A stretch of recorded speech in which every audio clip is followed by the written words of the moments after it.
दूरियां हमारे पतियों की वजह से आई हैं। घर का बंटवारा करने के साथ साथ उन्होंने हमारे रिश्ते का भी बंटवारा कर दिया है।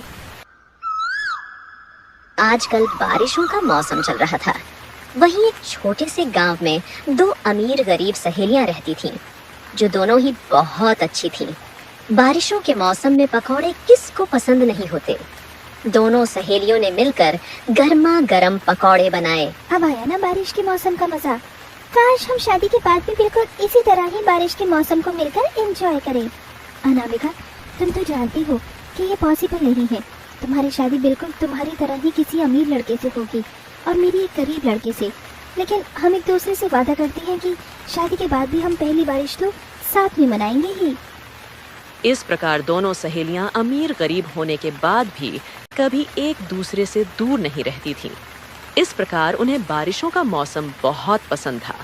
वो हर साल बारिशों के मौसम का मजा लेती, डांस करती, चाय पकौड़े बनाती।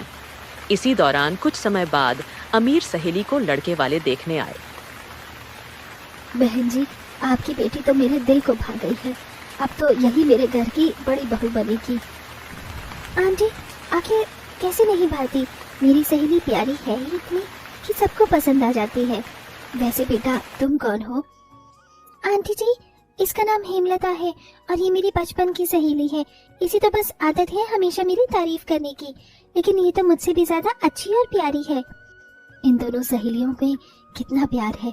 अगर अनामिका के साथ साथ इसकी सहेली भी मेरे घर की बहू बन जाए तो दोनों देवरानी जेठानी में कभी लड़ाई नहीं होगी, मिलजुल कर हंसी खुशी रहेंगी।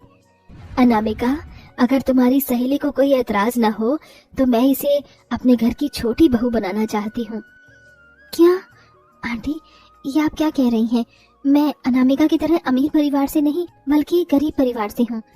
तो क्या हुआ बेटा, मुझे अमीर गरीब बहू नहीं बल्कि संस्कारी और घर जोड़ने वाली बहुएं चाहिए, जो तुम दोनों हो। इस प्रकार दोनों सहेलियां ये सुन बहुत खुश होती हैं।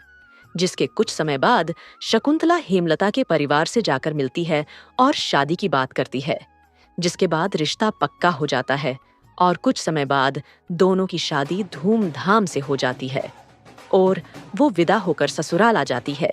और अपने ससुराल में भी दोनों सहेलियां खुशी खुशी रहने लगती हैं और पूरा घर संभाल लेती है और कुछ दिनों में वो गर्भवती हो जाती है। अब ऐसे सब ठीक चल रहा होता है। फिर एक दिन इस साल हमारी कंपनी को सबसे ज्यादा प्रॉफिट हुआ है और इस प्रॉफिट का क्रेडिट सचिन को जाता है। Thank you sir. भैया, इस कंपनी के प्रॉफिट में सिर्फ सचिन का ही हाथ नहीं था, मैंने भी मेहनत की थी। तुमने मेहनत की थी लेकिन जितनी सचिन ने की उतनी नहीं। ये मेरा क्रेडिट है और इसे मैं लेकर ही रहूंगा। केशव, भूलो मत, पिताजी के गुजर जाने के बाद इस कंपनी को मैंने अकेले हैंडल किया है, ना कि तुमने। तुम्हें तो इस कंपनी में आए हुए सिर्फ कुछ महीने ही हुए हैं। इस प्रकार दोनों भाइयों में लड़ाई शुरू हो जाती है और लड़ाई इतनी बढ़ गई कि कुछ दिनों में बात बंटवारे पर आ गई। आप क्या कर रहे हैं? आप दोनों भाई हैं, आप दोनों एक दूसरे से कैसे अलग हो सकते हैं? हमने फैसला कर लिया है, अब इस घर का बंटवारा होगा। मैं और अनामिका अब से ऊपर रहेंगे और केशव हेमलता नीचे। घर के बंटवारे के साथ साथ एक और बंटवारा होगा और वो है आप दोनों का। हेमलता, तुम्हें कसम है मेरी, अगर तुमने अनामिका भाभी से आज के बाद बात की तो। इस प्रकार दोनों भाइयों में लड़ाई में दोनों सहेलियों की दोस्ती में भी दरार आ गई। दोनों मायूस हो गई। अपने पति के कहने पर वो दोनों सहेलियां अब एक दूसरे बात करना बंद कर देती हैं। अब ऐसे ही समय निकलता है और बारिशों का मौसम आ जाता है। बारिश का मौसम शुरू हो गया।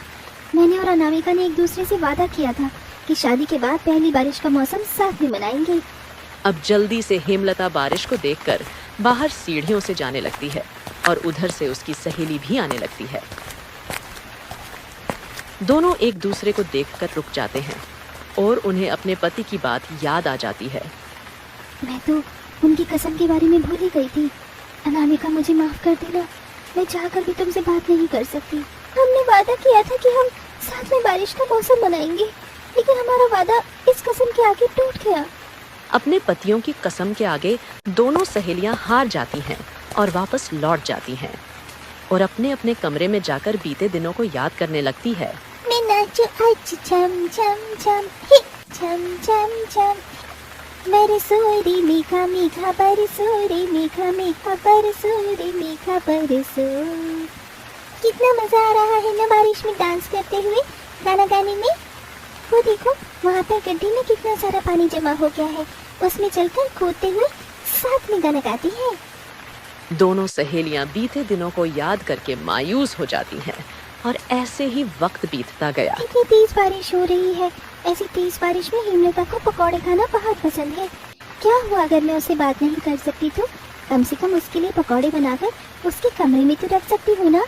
अब वो जल्दी से रसोई में जाकर अपनी सहेली के लिए पकौड़े बनाने लगती है और दूसरी तरफ हेमलता भी अपनी सहेली के लिए पकौड़े बना रही होती है। क्या खुशबू आ रही है प्याज के पकौड़ों में। अब जल्दी से मैं जाकर चुपके से अनामिका के कमरे में रख देती हूँ। वैसे भी उसको प्रेगनेंसी में चटपटा खाने का काफी मन करता है।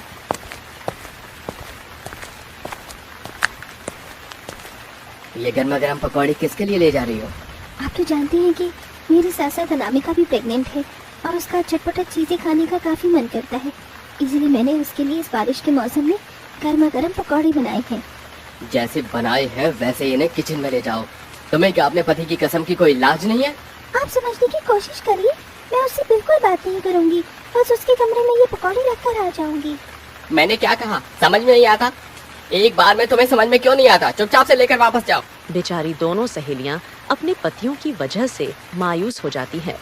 शादी के बाद ये उनकी पहली बारिश थी। उनको बारिश में साथ में पकौड़े खाना बहुत पसंद थे।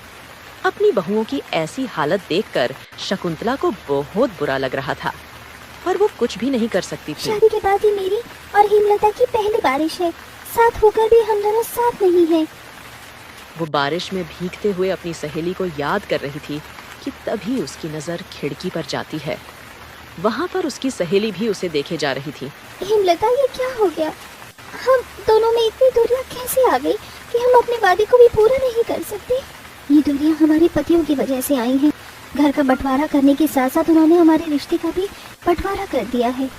वो बारिश में भीगते हुए बस दोनों एक दूसरे को देखे जा रही थी। ऐसे ही समय गुजरता है। शकुंतला अपने गांव चली जाती है और अब अमीर सहेली अपने ऊपर के कमरे में आराम कर रही थी, तो वहीं गरीब सहेली भी नीचे के कमरे सो रही थी। तभी अचानक से बारिश ज्यादा होने की वजह से घर के अंदर पानी भर जाता है। ये क्या हो रहा है केशव जी? ये पानी कैसे घर के अंदर आ गया? अब हम क्या करें? तुम इस टेबल पर चढ़ जाओ, मैं कुछ करता हूँ। दोनों पति पत्नी ऊपर चढ़ जाते हैं और काफी डर जाते हैं। तभी और पानी का स्तर बढ़ जाता है। तभी अमीर सहेली की आंख खुलती है। ये चिल्लाने की आवाज कैसे आ रही है? सब ठीक तो है? दोनों पति पत्नी ऊपर से नीचे आने लगते हैं और देखते हैं उनके घर में पानी भर गया है और हेमलता और केशव डूब रहे होते हैं। ये भगवान, ये क्या हो गया? हेमलता जल्दी से मुझे अपना हाथ दो। केशव भाई मेरा हाथ पकड़, मैं तुझे कुछ नहीं होने दूंगा। दोनों पति पत्नी उनको पकड़कर पानी से बाहर निकाल लेते हैं और कुछ समय बाद बारिश भी रुक जाती है, जिससे पानी का स्तर कम हो जाता है। तुम ठीक तो हो ना? तुम्हें दर्द तो नहीं हो रहा? मैं ठीक हूँ। अगर आज तुम और जेठ जी नहीं होते तो हम बच नहीं पाते। मेरे भाई मुझे माफ कर दे, मुझसे बहुत बड़ी गलती हो गई। शुरू से ही कंपनी संभालने की वजह से मुझे लगता था कि सब कुछ मैंने ही किया है। मुझे भी माफ कर दीजिए। मैंने भी आपको बहुत बुरा भला कहा और इस बंटवारे को रोकने की बजाय बढ़ावा दिया। हमारे साथ साथ हमने इन दोनों के रिश्ते में भी दीवार बना दी। तुम भी हमें माफ कर दो। दोनों भाइयों को अपनी गलती का एहसास हो जाता है और दोनों सहेलियां उन्हें माफ कर देती हैं, जिसके बाद उनका बंटवारा खत्म हो जाता है और वो खुशी खुशी रहने लगते हैं। क्या मतलब? आप इस शादी को नहीं मानते? बिल्कुल नहीं। 2 दिन में मैं अपनी गर्लफ्रेंड को यहाँ लाऊंगा। 4 दिन की शादी को तोड़ दूंगा, समझे तुम? एक गांव में रामू नाम का व्यक्ति था। उसकी 2 बेटियां थी। रामू बड़ी बेटी आराधना को बहुत चाहता था। जल्दी आ देख, मैं तेरे लिए क्या लेकर आया हूँ। रामू की आवाज सुनकर तीनों आ जाते हैं। अरे अरे पापा, आप तो बारिश में पूरा भीग गए हैं। अरे तू ये सब छोड़, मैं तेरे लिए गर्मा गर्म भुट्टा लेकर आया हूँ, मसाले वाला। अब जल्दी से आओ और इसे खा लो। अरे पापा मैं खा लूंगी, आप भीग गई हो, आपको जुकाम हो जाएगा। 1 मिनट रुकिए, मैं अभी आई। बड़ी बेटी ने अपने पापा को सोफे पर बैठा दिया और टॉवेल से पूछने लगी। ये देख दोनों सौतेली मां बेटी जलने लगी। देख रही है ना तू आरोही बेटा, तेरे पापा सबसे ज्यादा अपनी सगी बेटी को प्यार करते हैं, तुझे नहीं। तेरे लिए भुट्टा नहीं लाए। और मेरी तो बात ही छोड़, आराधना के लिए देख। हाँ मैं देख रही हूँ, पापा सबसे ज्यादा इसी को ही प्यार करते हैं। पापा आप मेरे लिए ये भुट्टा लेकर क्यों नहीं आए? आपको तो बस आराधना की पड़ी है। बेटा मैं पिछली बार तेरे लिए लेकर आया था, तो तूने बोला था तुझे ये सब फालतू चीज नहीं खानी, तेरे दांत में अटक जाता है। इसका छिलका दांत में अटक जाता है, इसीलिए तो नहीं लाया। लेकिन वो तो खाती है, इसीलिए उसके लिए ले आया। ठीक है पापा, आप उसके लिए कुछ ला रहे थे तो मेरे लिए भी कुछ और ले आते। लेकिन आपको बस उसकी ही पड़ी है, आप सबसे ज्यादा उसे ही प्यार करते हैं। बेटा मैं दोनों को बराबर प्यार करता हूँ, और इस वक्त बारिश के मौसम में बस भुट्टा ही मिल रहा था और कुछ मिला नहीं, वरना ऐसा हो सकता है तेरे पापा तेरे को भूल जाए।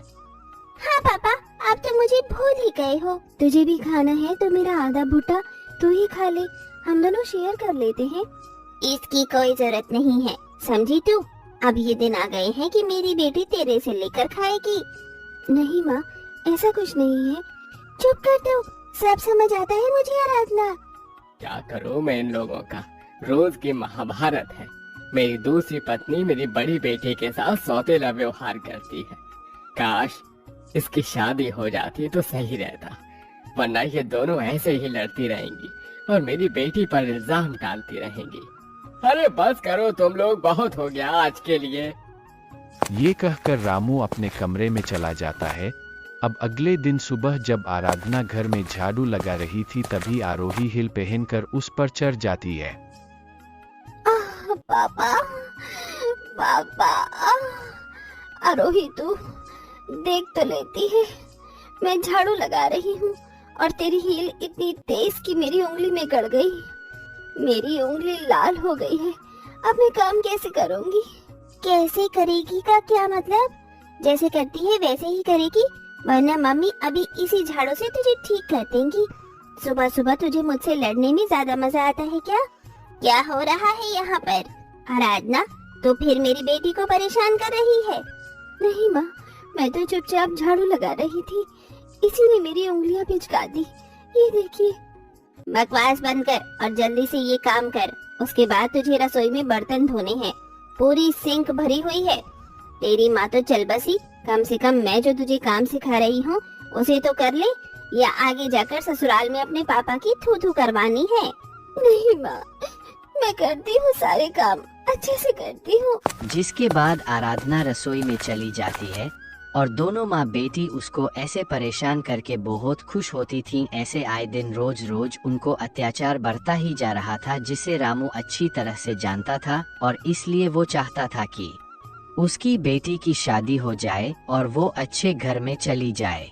पर एक दिन नंदिनी का भाई अपनी भांजी के लिए रिश्ता लेकर आता है। नंदिनी कैसी है तू? और मेरी बेटी आरोही तू कैसी है? देख तेरे मामा तेरे लिए क्या लेकर आए हैं, पिज्जा। ओफो, बस पिज्जा। कभी मुझे शॉपिंग वगैरह करवा दीजिए। आपको पता है नेक्स्ट वीक मेरी मॉडलिंग है। अगर मेरा सिलेक्शन हो गया तो मैं बहुत अच्छी मॉडल बन जाऊंगी। बहुत अच्छी बात है बेटा, पर मैं तेरे लिए बहुत अच्छा रिश्ता लेकर आया हूँ। ये देख, रणविजय राठौर। ये लड़का बहुत अमीर है, शादी के बाद तू बहुत खुश रहेगी। यहाँ पे शादी कर ले। क्या शादी?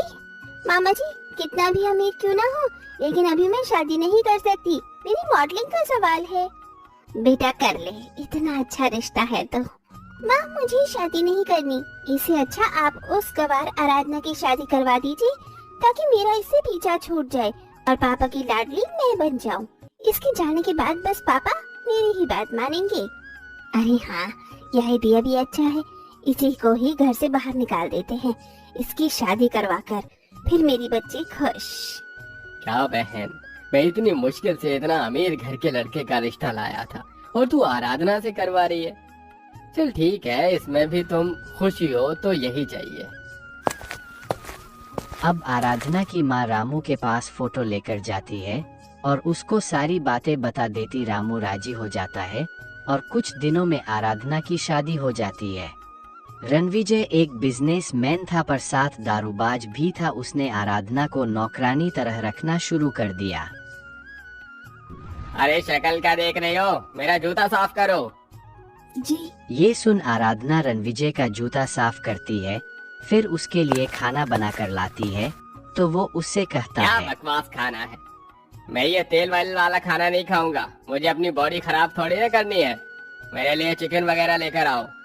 देखने में एकदम बहन जी टाइप हो। तुमसे शादी करके तो मैं पछता रहा हूँ।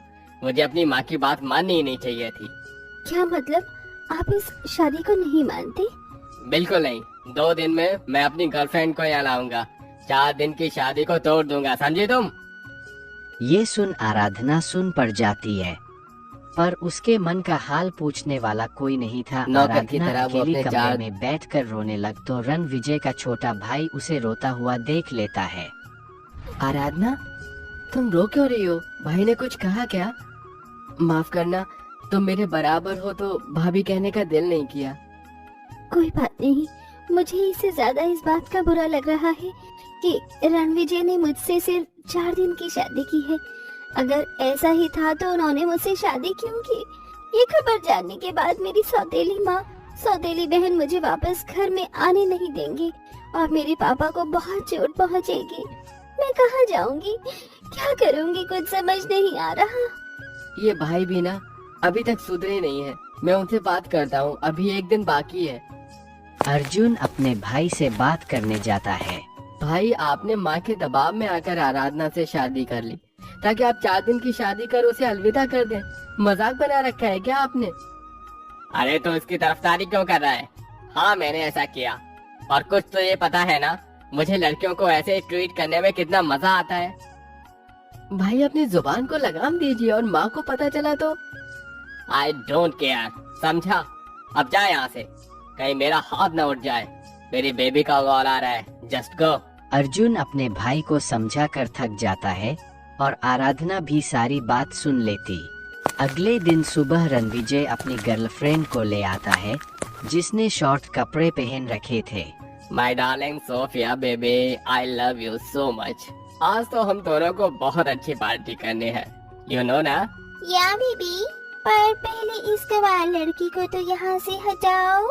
अभी क्या कर रही हैं? ऐसा मत कीजिए, एक मौका तो दीजिए इस रिश्ते को। तुम्हें मेरी एक बात समझ में नहीं आती क्या? मुझे तुम्हारे साथ इस 4 दिन की शादी में नहीं रहना है। Just go to hell. Ranvijay Aradhana को धक्का दे देता है, जिससे उसके गले का हार टूट जाता है और अर्जुन आराधना को गिरते हुए बचा लेता है। बस भैया, आपने तो बेशर्मी की सारी हदें ही पार कर दी आज। अच्छा ही हुआ ये 4 दिन की शादी के साथ ये 4 दिन का मंगलसूत्र भी टूट गया। आराधना इतनी अच्छी लड़की है और आपको उसकी कदर ही नहीं है। आराधना, मैंने बहुत सोचा और तुम बहुत अच्छी लड़की हो। मैं तुम्हें पसंद करता हूँ। क्या तुम मुझसे शादी करोगी? इसके बाद तुम्हें अपनी सौतेली बहन, सौतेली माँ के पास भी नहीं जाना पड़ेगा और तुम्हारे पिताजी भी खुश रहेंगे। बताओ, मैं तुम्हारा जिंदगी भर के लिए साथ थामूंगा, 4 दिन के लिए नहीं। अर्जुन के मन की बात जानकर आराधना उसको गले से लगा लेती है। आराधना को ऐसा ही जीवन साथी चाहिए था जो उसको समझे। फिर दोनों मंदिर में जाकर शादी कर लेते हैं और घर आकर अपनी माँ को सारी बात बताते हैं। बदतमीज, मैंने तुझे इतनी अच्छी परवरिश दी थी, लेकिन तूने मेरे संस्कारों का गला घोट दिया। निकल जा मेरे घर से और ये गंदी हरकतें बाहर ही करियो। यहाँ आलतू फालतू लड़की नहीं आएगी। रणविजय मुंह बनाकर अपनी गर्लफ्रेंड को लेकर वहां से चला जाता है और दूसरी जगह रहने लगता है। ममता भी उन दोनों को आशीर्वाद देकर अपना लेती है। ऐसे ही कुछ दिन बीत जाते हैं। रामू को भी वो दोनों अपने रिश्ते सारी बातें बता देते हैं। रामू भी ये जानकर बहुत खुश होता है और आराधना की ऐसी किस्मत देखकर दोनों माँ बेटी जलने लगती है।